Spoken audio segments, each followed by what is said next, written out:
About an hour and 45 minutes to talk about conflict sensitivity, and in the end we'll just touch also upon environmental impact sensitivity. Conflict sensitivity is really something that is going throughout our proposal. It's described very clear. And we had a workshop, ADRA Uganda and ADRA South Sudan and ADRA Denmark had a workshop last week for planning on these activities. And we wanted to share some of the ideas that we had because this is really something that we have to all work together on. But I thought maybe one thing I could start with asking is, in the ADRA South Sudan presentation, Josfat was mentioning conflict analysis and conflict sensitivity assessments. So maybe someone could try and say, what do you think the difference is? There's no right or wrong, it's just to get the going thinking. What's the difference between a conflict analysis and a conflict sensitivity assessment?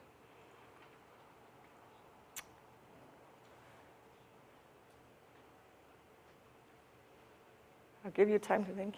Someone who wasn't there last week, maybe. So let me see if anyone else wants to say something. I can try. Please. I think conflict sensitivity is taking into consideration that some aspects of your programming may result in conflict or have resulted in conflict before. Perfect. Conflict analysis is analyzing conflict that has occurred before or the possibility of a conflict happening in future because of certain factors that may be part of your program or outside your program. Perfect. That's my thinking.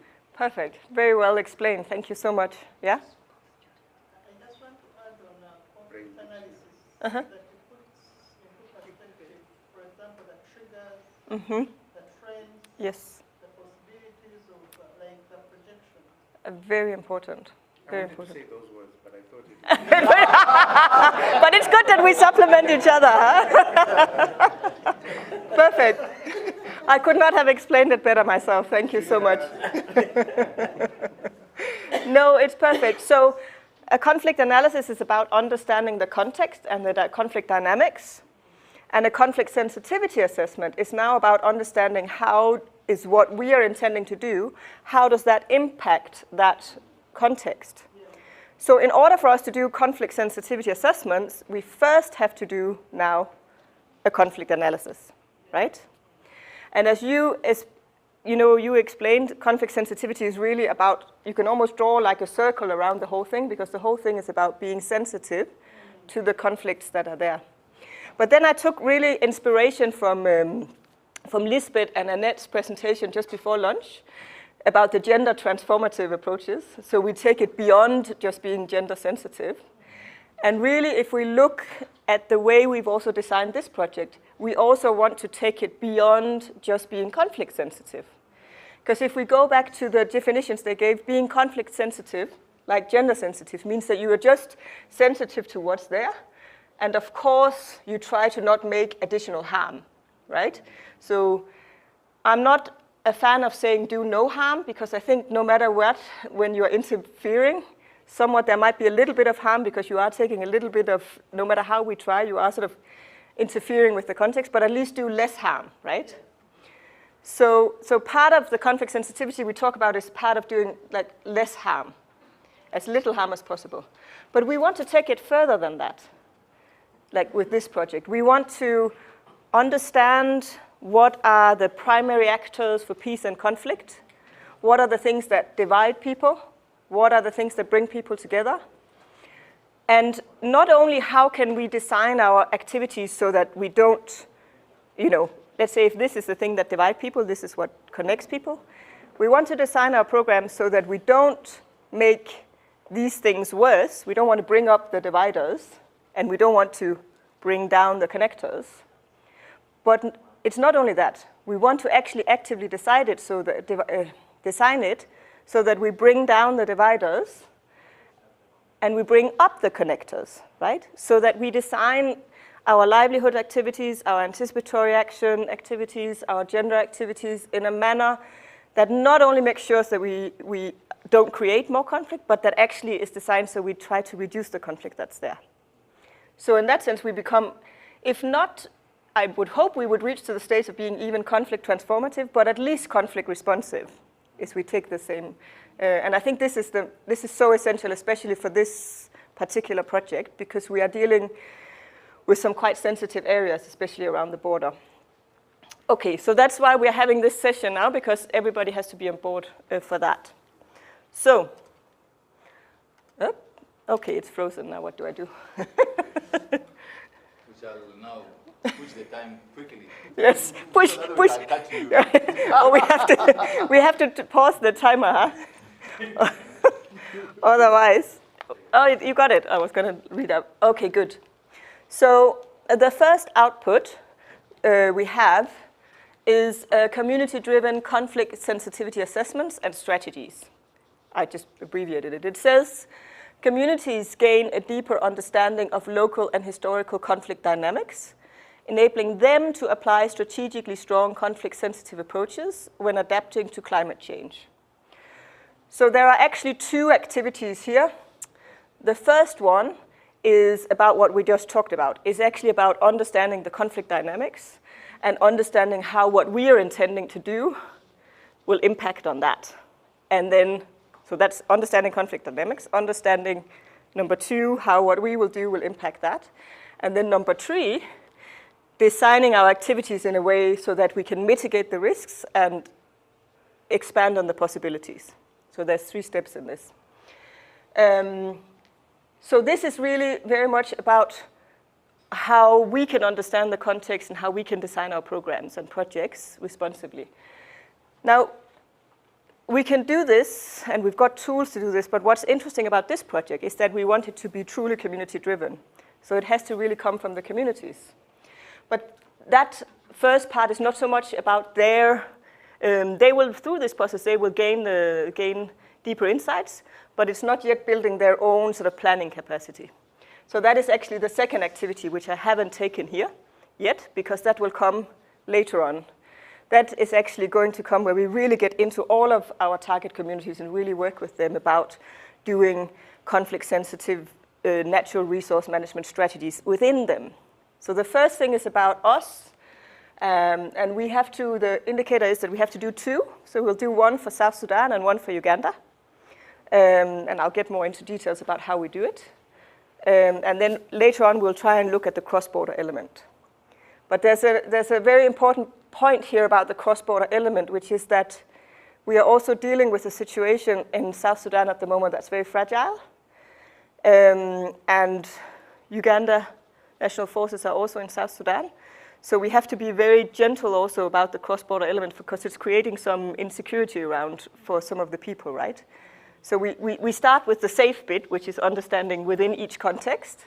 And then later on, when we fully understood that and we know what we can do, then we can start looking at how is the cross-border effects, just to also be sensitive.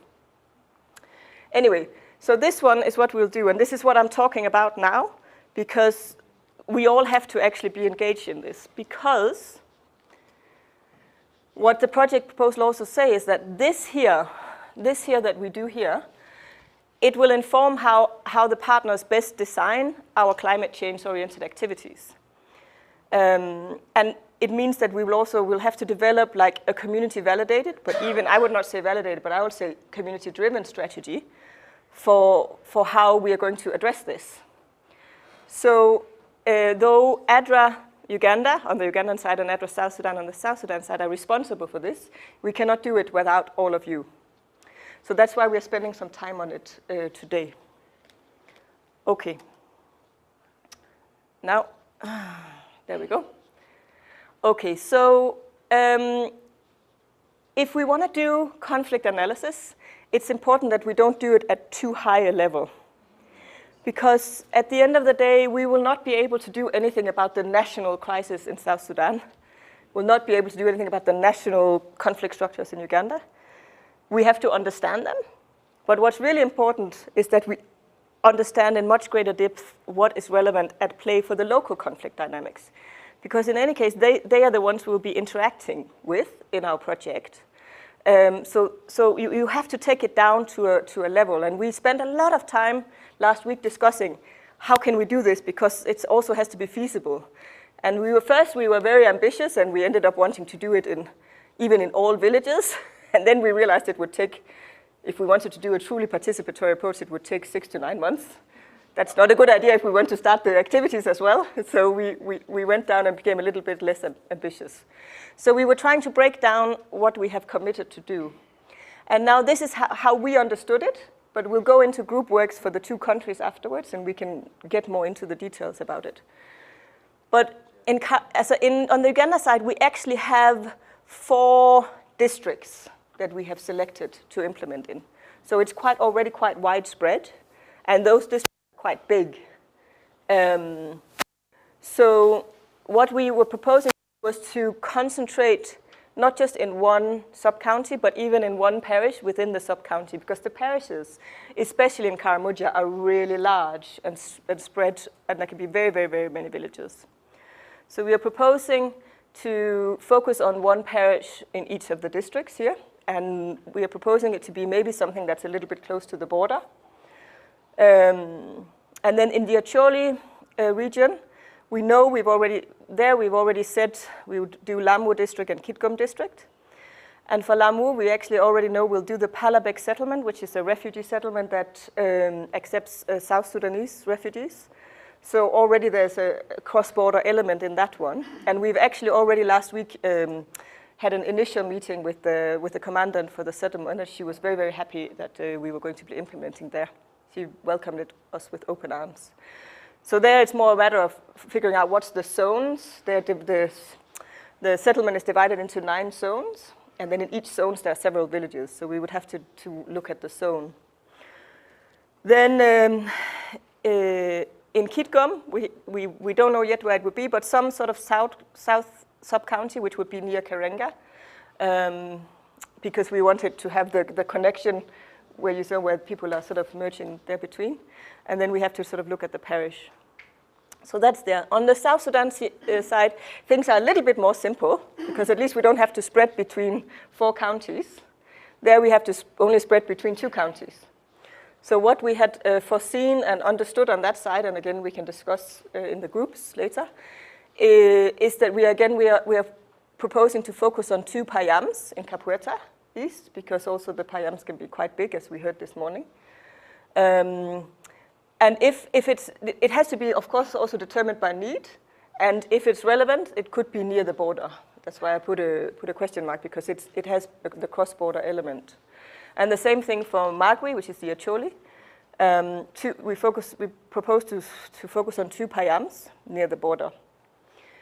So now then what we had thought is that we counted the days, we had outlined the process we wanted to do just for the conflict analysis. And we realized if we were going to do in each parish and on each, it would take 4 or 5 months before we could even just do the conflict assessment. So what we decided to do for the first step, the conflict assessment, is to actually bring people from the parishes together, so that we end up having one conflict analysis for the Karamoja, because also the Karamojangs have similar issues. And then we end up having one conflict analysis for the Acholi. And we end up on this side having one conflict analysis for Magwi and one for Capueta East. Those would then later on be merged into one for the country. But it's not good, we didn't think it was not good to do one for the country, like for the 2, because they will have different needs and they'll be very different. So it's important to understand the differences. So we are talking about doing 4 community-driven analysis processes with the Karamojangs, with the Acholi on the Ugandan side, with the Acholi on the South Sudan side, and with the Toposa on the South Sudan side. So, good. And now the steps in this process that I was talking about before. The first step is the conflict analysis, which will be carried out by ADRA South Sudan and ADRA Uganda. The second step is the conflict sensitivity assessment. This is now where all of the partners have to be involved, because this is about how our proposed activities are now interfering with the conflicts. So that we have to do together. Of course, the communities are the primary ones. We are just the facilitators. And then the third step, which is now looking at how are the results from this how can we now plan to change our activities, design our activities in a way where we reduce the things that divide people and enhance the things that connect them? How can we do that? We all have to be part of that as well, together with the communities. And this is what I think is interesting about this project, is that it's not just, as I said, you can do this and we can do this and we can do that, but we actually have to do things together. So I just want to go through a little bit what's going to be part of these different parts, and then afterwards I'm going to go through how we are proposing to do it. I couldn't fit it all in one slide. Then at least you wouldn't be able to see it. So the conflict analysis, there's many different ways of doing conflict analysis. We've chosen an approach that we've had good experiences with, and that's very sort of concrete and easy to do with communities, which is sort of what we call the divider and connector approach. So it's about understanding what divides people and what connects people. And that's usually very clear for communities to work with, so it works quite well. So we said there are like there's 6 elements of the conflict analysis. There's looking first, understanding the conflict context. Then there's looking at sort of overall drivers, not just of conflict, but also of peace, because it's important to understand both. Now we have to then understand who are the actors for peace and conflicts, and not just who are they, but what are their interests, what are their capacities, and what are their incentives for peace? Why would they want peace?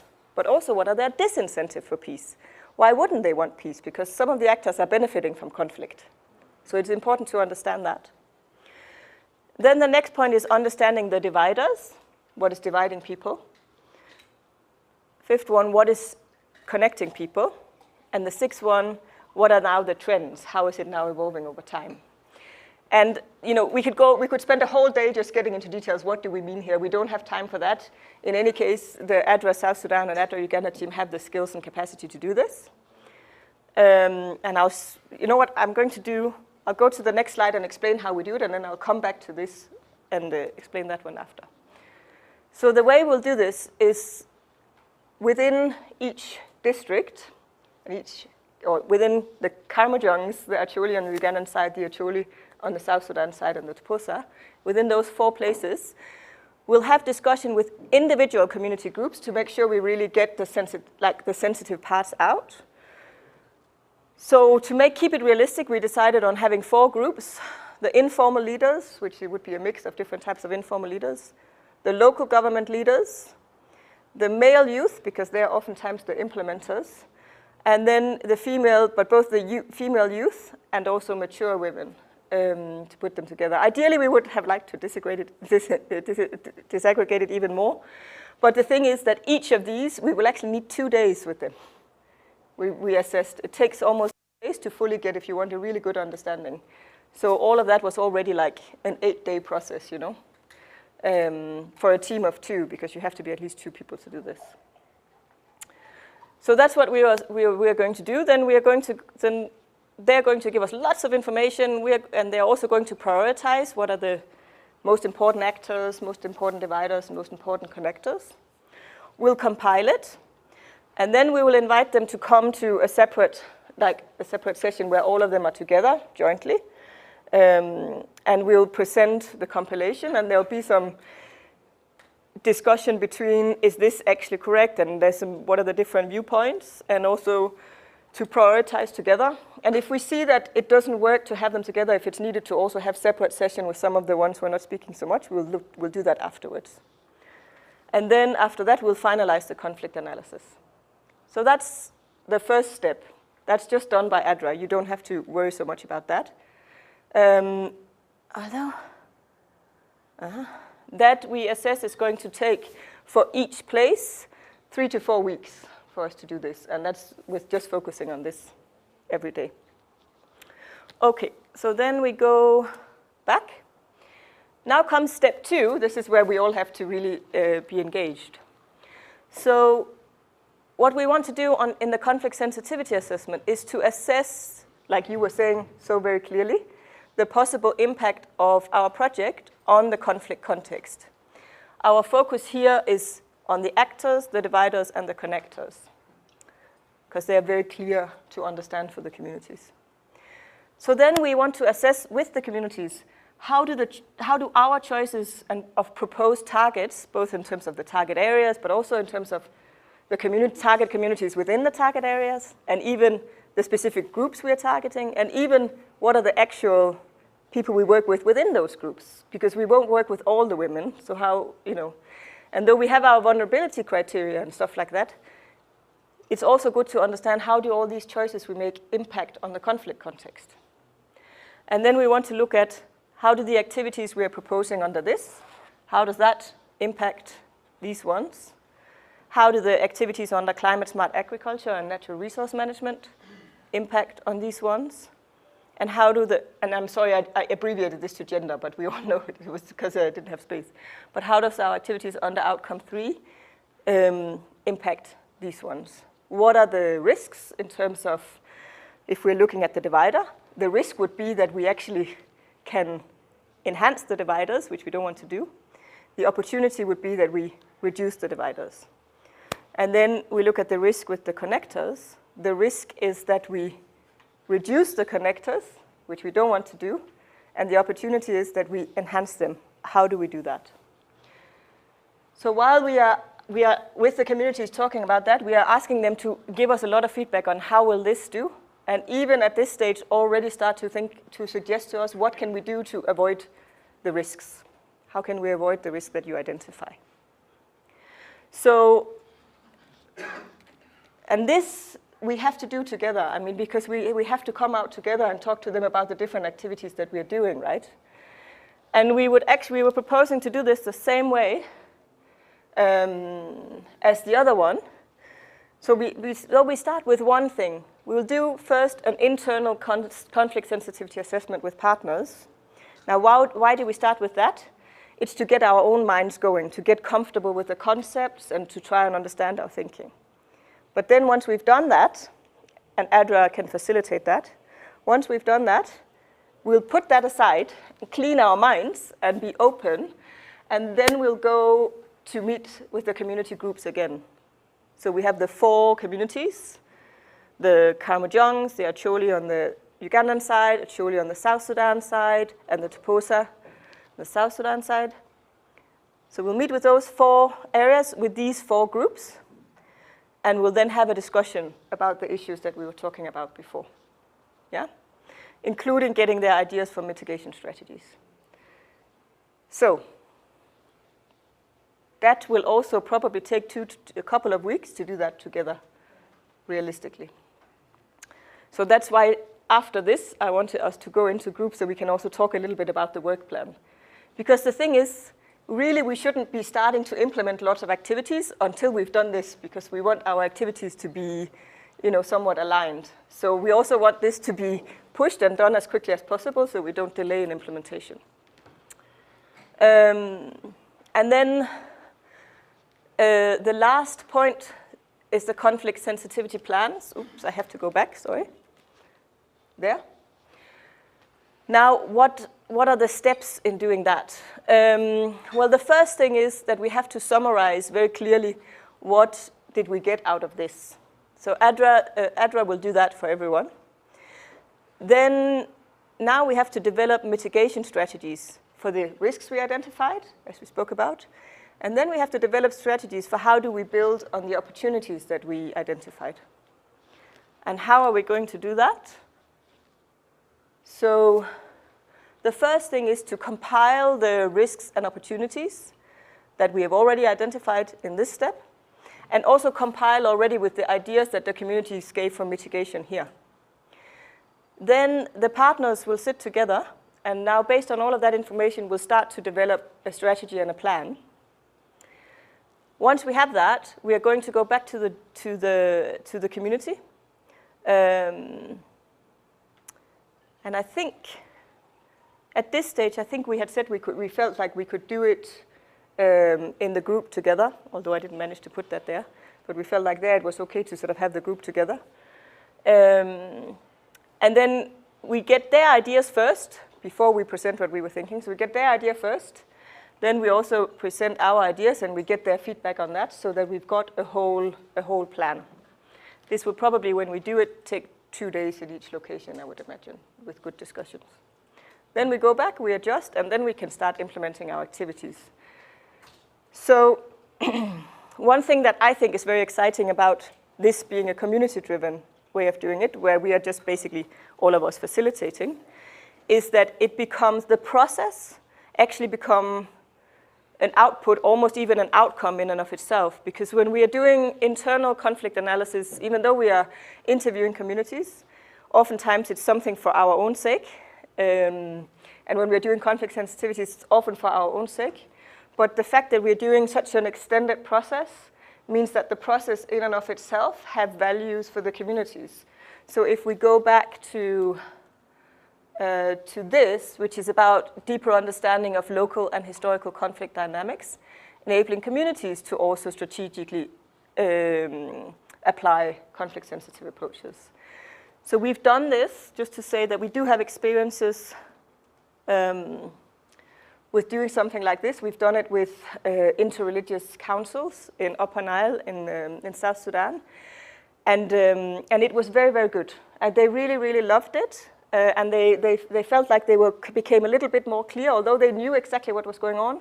The way of sort of making it a bit more structured was very clear. And it sort of helped them prioritize also for them which are the areas that we should prioritize for our peace-building activities. So we know that it can work really well. You want to say something, Simon? I think that's the same thing. Okay. Yeah, because just knowing what is happening is not enough. No. You cannot strategize properly. No. But if they're able to understand how the tools are working, then it's much better. Yeah. So for me, I think that's what exciting about doing it this way is that it actually, the process has a lot of value in and of itself. It's not just the result. And it becomes something that's owned by communities and owned by all of the partners, so we can really use it throughout the project. And maybe just one other thing. Mm-hmm. Even when we did it as other stuff, Mm-hmm. we realized that there are certain things that are not right already in our project. Yeah, yeah. Yeah. In ADRA, we try to go through these steps normally just with the project staff. We have tools for all of the steps. And usually you do realize how you can improve your programs, but this will make it even much stronger. Okay, so now we then started looking at how much time does this take and what are we going to need to do and how do we involve the other partners. So this is just a draft for discussion afterwards in your groups. But what we were sort of thinking to be realistic, but also ambitious, we wanted to be ambitious because we want to do it, get started.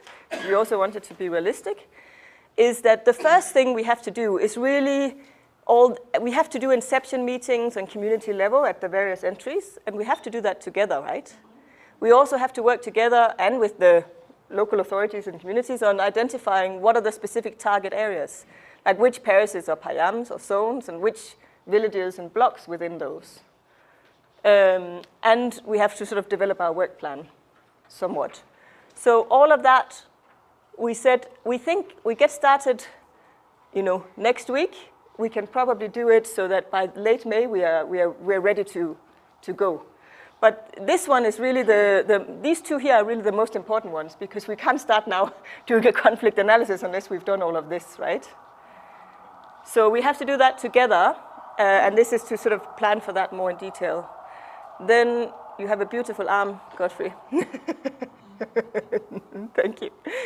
Then by late May, to sort of or the beginning of June, like the second week of June or something like that, 3 to 4 weeks, ADRA will be responsible for doing this community-driven conflict analysis.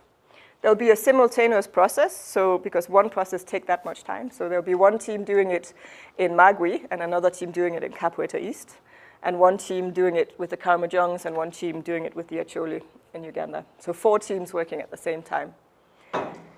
Then by the time we get to the sort of, so early June, like second week of June, we are hoping we have done that, so that the rest of June we can spend together on doing the step 2, the community-driven conflict assessments, right? But again, we would have to do it the same way, simultaneous processes, so that somebody does it in Magui and somebody does it in Capoeira at the same time. Somebody does it with the Karamojongs and someone do it with the Acholi areas at the same time. because the process is similar as you saw before, because it's very extensive.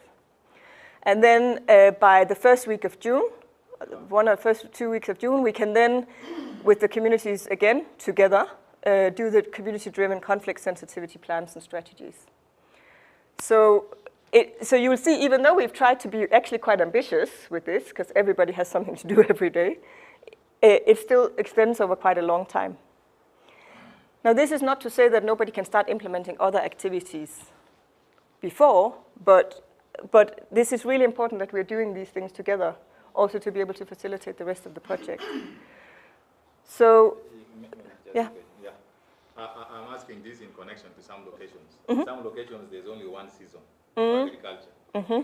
Like if you take in Upper Nile, good point. When it goes beyond June, you can't do cultivation. You can't do cultivation. Yeah, so I don't know for Poita East and Magui, because maybe by the time we are finishing this, the season is gone. Yeah.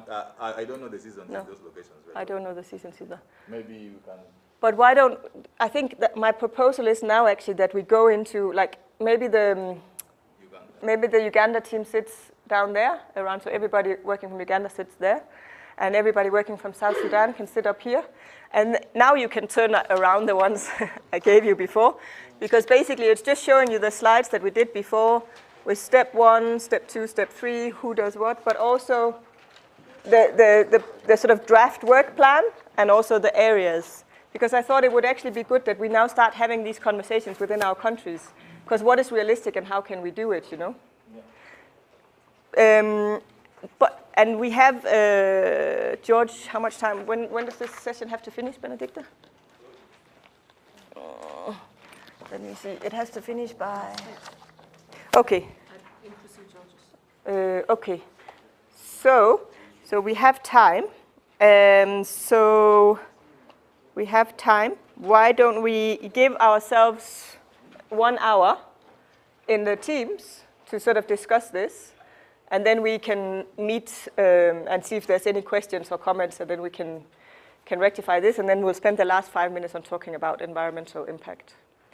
Before you go to your countries, is there any, not necessarily country-specific things like that, but any sort of questions on the process or understanding or something like that you would like to ask? Yes?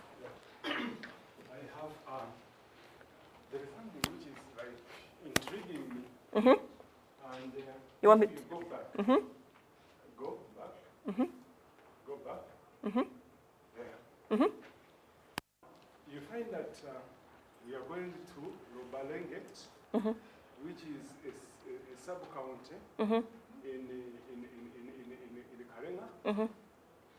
and we are doing that process. Mm. Then you pick the information